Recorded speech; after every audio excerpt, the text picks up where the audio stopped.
right, today's first reading is from the Hebrew Scriptures and Numbers chapter 27, verses 1 through 11. I'll be reading from the New Standard Version. Let us listen for the word of God. Then the daughters of Zelophehad came forward. Zelophehad was son of Hepher, son of Gilead, son of Machir, son of Manasseh, son of Joseph, a member of the Manassite clans. The names of his daughters were Mahlah, Noah, Haglah, Miklah, and Tirzah. They stood before Moses, Eleazar, the priest, the leaders, and all the congregation at the entrance of the tent of the meeting, and they said, "Our father died in the wilderness. He was not among the company of those who gathered themselves together against the Lord in the company of Korah, but died for his own sin, and he had no sons. Why should the name of our father be taken away from his clan because he had no son? Give to us a possession among our father's brothers." Moses brought the case before the Lord, and the Lord spoke to Moses, saying, "The daughters of Zelophehad are right in what they are saying. You shall indeed let them possess an inheritance among their father's brothers and pass the inheritance of their father on to them. You shall also say to the Israelites, if a man dies and has no son, then you shall pass his inheritance on to his daughter. If he has no daughter, then you shall give the inheritance to his brothers. If he has no brothers, then you shall give his inheritance to his father's brothers. And if his father has no brothers, then you shall give his inheritance to the nearest kinsman of the clan, and he shall possess it. It shall be the Israelites a statute and ordinance, as the Lord commanded Moses." This ends our first reading.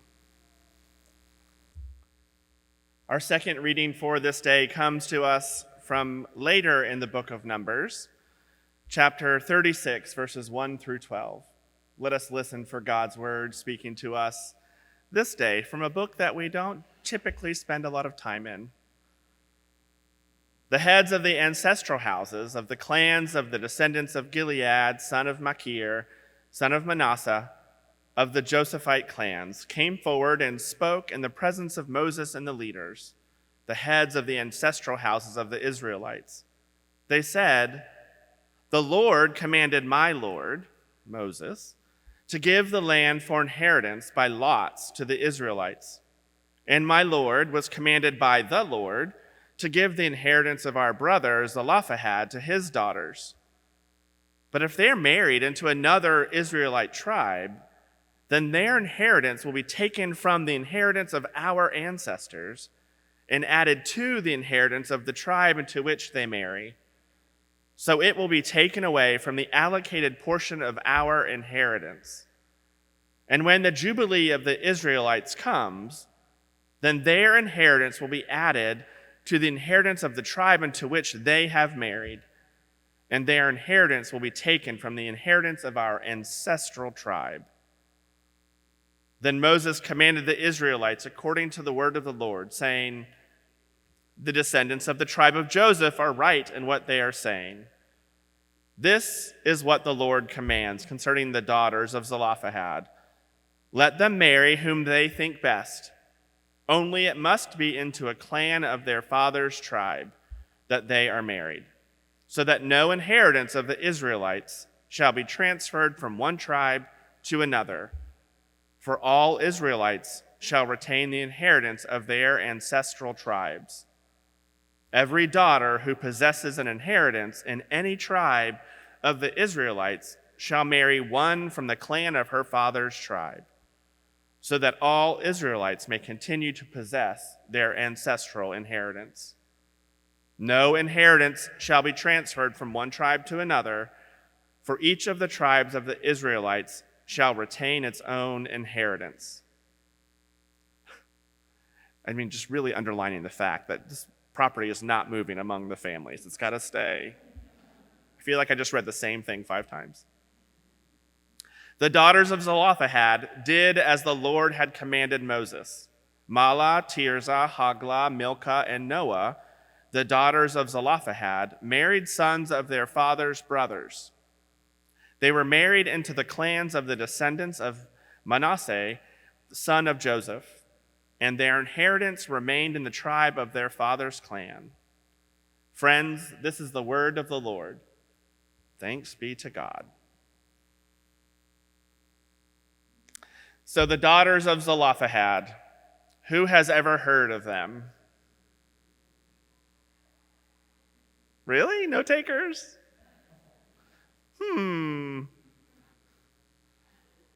Interesting. Yeah, it's a story, right? I mean, it's there. It's in Numbers. And it never really popped in my imagination either. But I think it has a lot to say to the church today, to us today, especially today as we prepare to ordain and install new leaders in the life of this congregation. Leaders who not only are meant to be spiritual guides for all of us as we make our journeys, but witnesses to God's love and grace at work in the world through the larger councils of our church to help us stay connected, reminding us that we are not alone here at Rocky River, but connected to other tribes, if you will, of Presbyterians throughout Northeast Ohio, throughout our synod of wherever we are in a synod, and throughout the whole General Assembly of the United States. And yes, even throughout the world. But a lot of things come up when we talk about leadership, right? A lot of ins and outs and do's and don'ts. I'm currently reading The Magician's Daughter with my youngest. It is a story about a young woman of mysterious origins named Biddy, who was raised on a magical island. Her parent figure, Rowan, is a magician who fled the authority of the Magician's Council. See, even in books, magicians have councils. Rowan believed that the Magician's Council was abusing its authority to control the magic of the world. And instead of using their gifts to make others' lives better, the Magician's Council was hoarding the magic for themselves, to enrich themselves.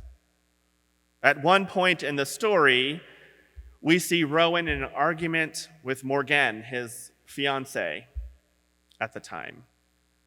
He was trying to convince Morgan to leave the council, to flee and fight against the structures from outside, to be a rebel, insurgent, to create change however they could. But Morgan wasn't ready to leave. She was comfortable with her place on the council, with the power that it gave her, even when that power required things of her that were unconscionable to Rowan. How do we make change in systems and structures? If you didn't feel it, that is part of the story that is behind this story from Numbers today. And it's a pattern of life and leadership and experience that continues to repeat itself throughout many generations, not only in the church, but in the world. How do we affect change in our lives? Do you stay in it to win it, fight from within, or do you fight from the outside?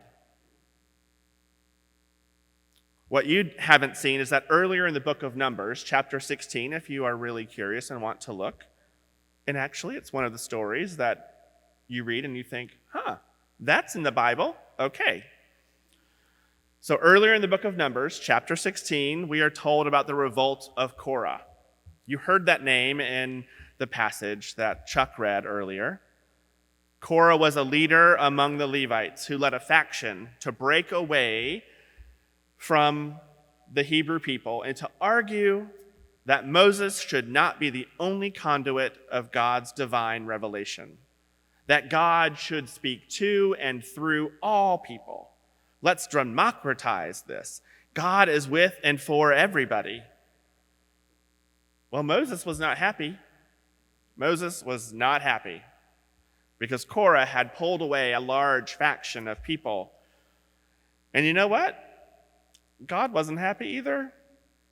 God was very upset that people continued to revolt and rebel against God's plans for the people.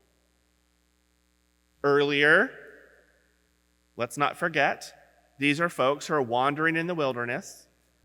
God originally had a plan for them to leave Egypt, go through the Red Sea, go straight to the Promised Land. And what did the people do? They complained, they gnashed their teeth. God gave manna. They were full, they had what they needed, and yet they still complained. So God said, no, y'all are going to wander for a little bit. Y'all are going to just wander around, get real good and dusty. We're going to let the older generation die and start anew, and then we'll get to the Promised Land. Y'all, these folks are still wandering. And here Korah is, again, not trusting in God's providence and grace, saying that, no, you should talk to me too. God is not happy. God was so angry that the Lord wanted to wipe out all of the followers of Korah, all of them. But Moses and Aaron begged for mercy. So instead, in a moderation of God's anger, in front of Korah's gathered followers, God caused the earth to open up and swallow Korah and a few of his closest allies. It's there, chapter 16. I am not fibbing up here. People fled in terror, but those who didn't make it, flames shot out and burned them and all of the possessions that they had with them. And from the burned remains, God demanded that hammered plates be created as reminders to all Israelites of what happens when you question God's judgment and guidance.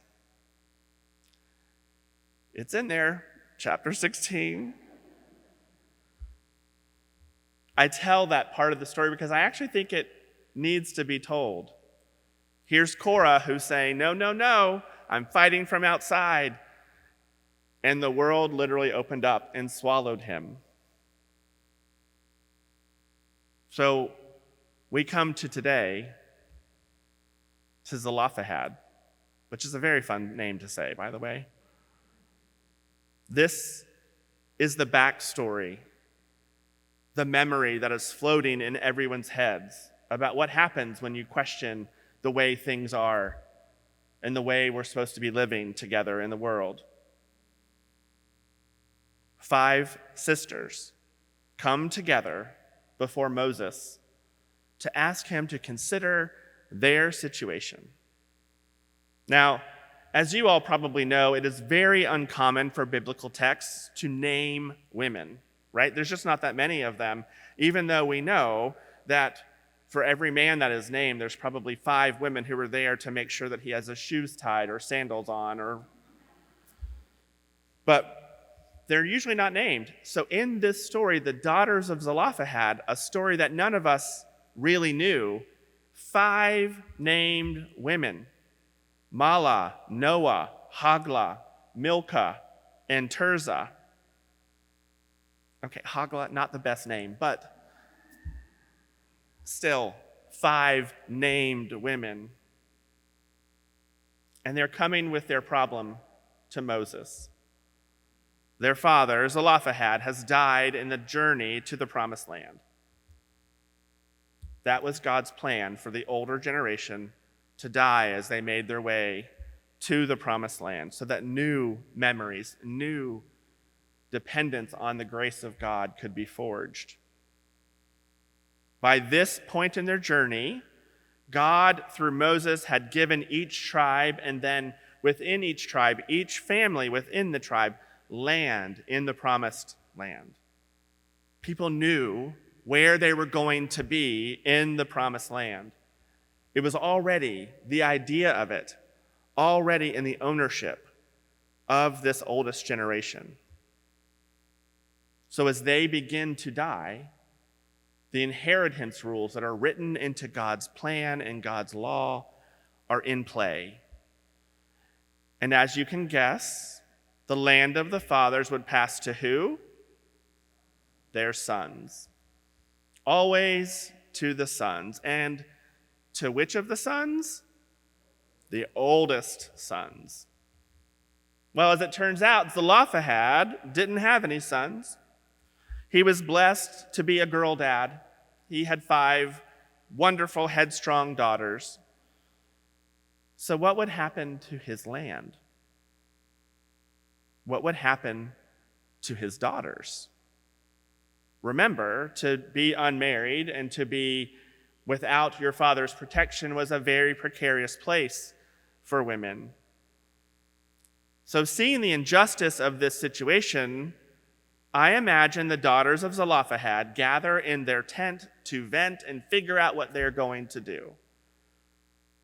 What are we going to do? By the way, this next little part, not in the text, it's just in my head. What are we going to do? This isn't our fault. It's not our fault. Papa didn't produce any sons. Now we are going to lose our land, the land promised to our family, before we even get there? I am sure that there was at least one really bold sister who was not going to tolerate this foolishness. No, we are going to Moses. We are going to plead our case. Pour some more wine, please. Surely there is something that we can do. I imagine the other sisters are like, is she crazy? What? No more. Cut that off. No. Do you want to end up like Korah, swallowed by the earth? But they keep talking. And I imagine that more sisters begin to get on board. No. But why should Papa's brothers get what should be ours? We have to try. Are you sure? Remember Korah? Earth swallowing? We aren't trying to challenge Moses' authority. We are only asking him to consider a situation. To consider a situation that the Lord might not have considered. The Lord is a good God. Surely the Lord will hear our plea and make the world right. To be fair, that is how I imagine the conversation evolved. Gathered women building the courage through sisterhood, friendship, and plain and simple logic to go and plead their case. But can you imagine how that felt? To be powerless in society. To have the promises of extended family members surrounding you, saying, oh, don't worry, we'll take care of you, but to feel alone and on your own, traveling to a promised land that you were guaranteed to have a place in, and then to have all of that ripped away. To want to say something, but that image of the world swallowing up others who had complained would probably deter you, give you reason to pause. But the Lord is a good God. They trusted.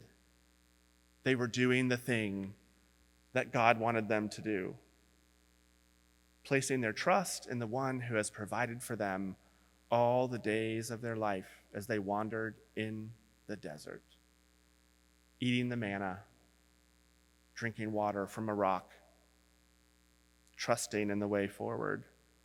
Surely the Lord is a good God and will make the world right. Finally, all 5 sisters are on board with an audacious idea. Maybe God did not think of every situation. The all-powerful, all-knowing God, these 5 sisters, unmarried, no children, have the idea that maybe God didn't think of this specific situation. Wasn't specific enough in handing down the law to Moses for it to be immortalized that guided the rules of everyone's life, including the inheritance laws. So they approach Moses in front of the tent of meeting. The tent of meeting was the place where God would meet and talk with Moses. So for them, the holiest place that there could be. They gathered themselves up before the tent of meeting to plead their case. Our Papa has died. He wasn't one of the guys challenging your authority. He wasn't with Korah. He wasn't swallowed by the earth. Please don't let that happen to me. He wasn't smart, though. We know that. He sinned in his own way. It's right there in the text. They admit it. They don't deny that Zelophehad might not have had the best head on his shoulders. But he didn't have any sons. Does that mean that his name and inheritance should pass from his people? Give us land with our uncles. Don't give our land to our uncles. These women must have made a pretty strong case. The Lord says, oh yeah, the daughters of Zelophehad are right in what they are saying. The Lord then goes on to not only make it right for the daughters of Zelophehad, but to change the Torah for all people, for all ways, so that future situations would be more just a little, for women in the promised people. To be honest, it was a small change. This doesn't guarantee that women and girls will always inherit along with their male counterparts and family members, but it made a small change, a small, important change that provided more protection for women that didn't exist before. Later in Numbers, as you heard, it is clear that the experience with Zelophehad's daughters has not left the community's consciousness. It has played with the ideas and values of the inheritance laws. So the elders are wrestling with women's worth versus land. They want to ensure that women in this particular situation are cared for, but they want to make sure we don't lose the land. Because in Jubilee years, every 50 years, land ownership reverts back to the clans to whom it was given. So Zelophehad's daughters, the land would have passed to their sons, and if they married into other tribes, that land would have left the ancestral intention. That's what that whole second passage is about. It doesn't feel real good. It doesn't, right? Balancing the needs of women against the needs to protect land. The Lord tries to find a way, and it sounds a little creepy because it's saying that they have to marry their cousins, right? Like none of us, kind of makes us shiver. Cultural customs at the time probably would have been okay with that. The daughters of Zelophehad probably would have been looking to marry their cousins anyway. I know it sounds weird, but it was a thing. So it doesn't limit them as much as we might think it does as we read it with our 2023 values around bloodlines and DNA. But it still doesn't feel great for men to be pitting the value and rights of women against property But sometimes we can't get to the big change without making the small changes along the way to prove that good and just living pays off for everyone incrementally. There's a lot of big and important problems in the world. Huge. Too many to name. And we want to jump to the best answer, to the ones that are going to make it all right and 100% just for everybody. It's hard to get those to happen, isn't it? And folks retreat into camps,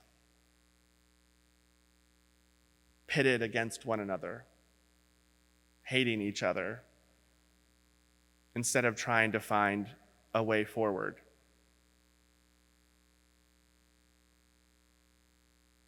I didn't know the story of Zelophehad's daughters. I've read the Bible through to through, cover to cover, quite a few times. Not bragging. But as I read this story, it never jumped off the page for me. Until about 6 years ago, when I was part of a leadership team for a Montreat Youth Conference. And this story came to life in front of 1,000 young people. 1,000 young people who want more than anything Generation Z to demand justice, who are living in a world of gun violence, who are living in a world of injustice, and they experience it in their souls. And to see this passage come to life in front of their eyes and help them to see that compromise is necessary and that the perfect can't be the enemy of the good. That we have to come together, pray together, to find ways forward, to make the dial of justice turn in the world that brings us all along. It's a hard passage when you think about it. But on a day like today, I think it invites us as a church and a people and to consider who our leaders are and the work that they have before them. And as we think about that, it's important to remember that women's voices changed the heart of God. Women's voices changed the heart of God. In the words that we say quite often in our brief statement of faith, the voices of people's long silence changed the heart of God because they were bold enough to raise them. So I ask us today, as we prepare to ordain and install elders and deacons, how are we raising our voices? Are we like Korah, going out and trying to change things from the outside only to be swallowed up by the earth and spit out? Or are we like Zelophehad's daughters? I ask us whose voices are being raised as we're making decisions in the life of the church. Whose voices matter? Whose voices are we listening to? Just our own?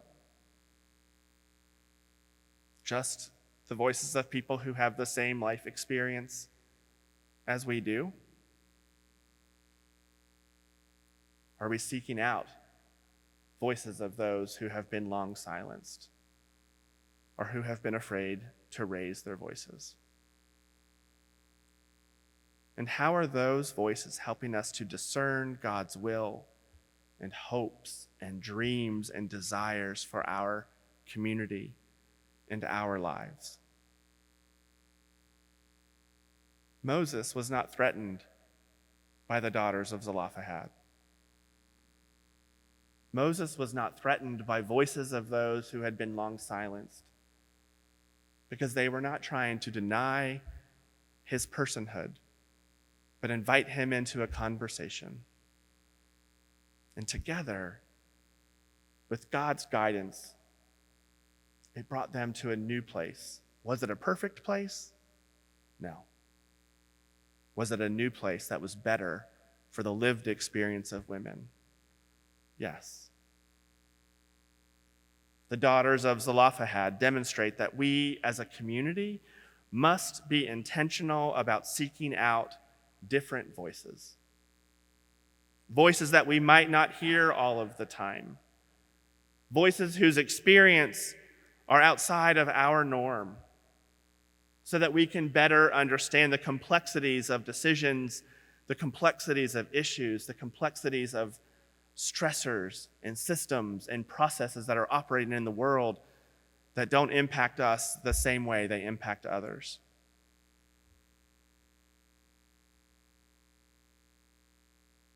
I see those voices every day in my full-time job. People whose lived experience are so radically different than my own. And my life is only better because I sit and listen. And through those conversations, I sense a way that God is trying to break into the world.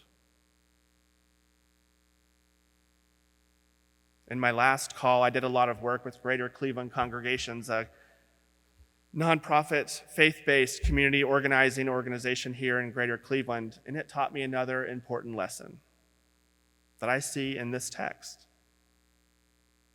Sometimes the actions that we can take right now are not going to move the dial to where we want it to be, all the way to perfect and just.